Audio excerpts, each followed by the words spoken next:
about 2 years after I was sober. I wasn't doing the steps at all. I did 1, 2, and 3. Finally, the third step is I was able to get that loving, caring God from the people in AA. And at the same time, I wound up having to go to the hospital. I had to go to the doctor because my stomach wasn't digesting the food in the lower intestines. It was digesting in the front, in the upper intestine, and at that time caused a big peptic ulcer. And so they diagnosed that I needed to be operated on. And so if you want to look at it, and the fourth step is take a moral inventory of yourself. And if you want to take a good moral inventory of yourself, walk in the hospital that you're going to be given, or, get 2/3 of your stomach removed, or you do a duodenum disconnected, and take a look at yourself, find out who you are and what values you have and stuff like that. So I was able to get a real good look at myself in the 3 days before I actually was operated on, because I thought it was going to be cancer. I thought the worst, as we all do. And when I was operated on, we had a good was it?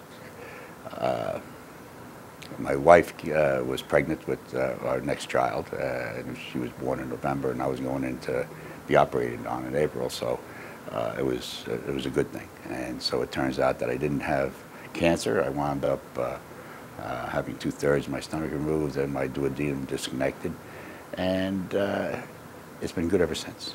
But I got a real good look at myself and began to like myself, because I wasn't as good as I thought I was, but I wasn't as bad as I thought I was. I thought I was the worst person in the world.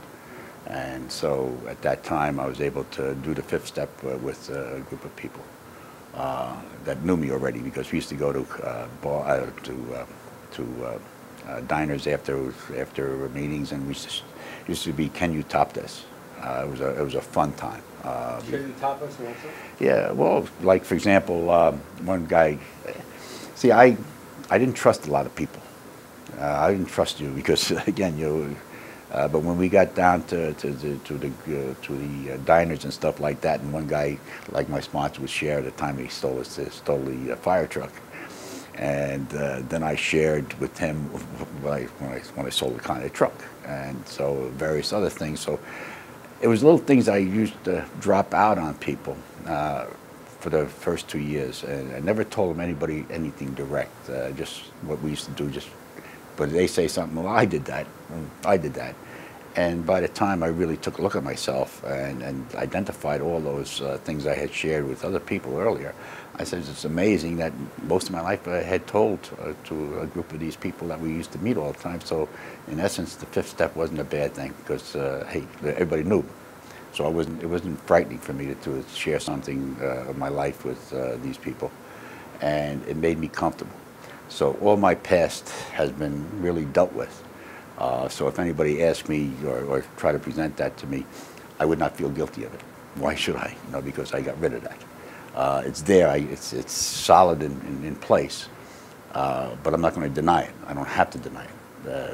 Whereas a lot of people, if they do not have that type of thing, are embarrassed. And at this time they want to hide it. So I don't have anything in my past that I don't hide.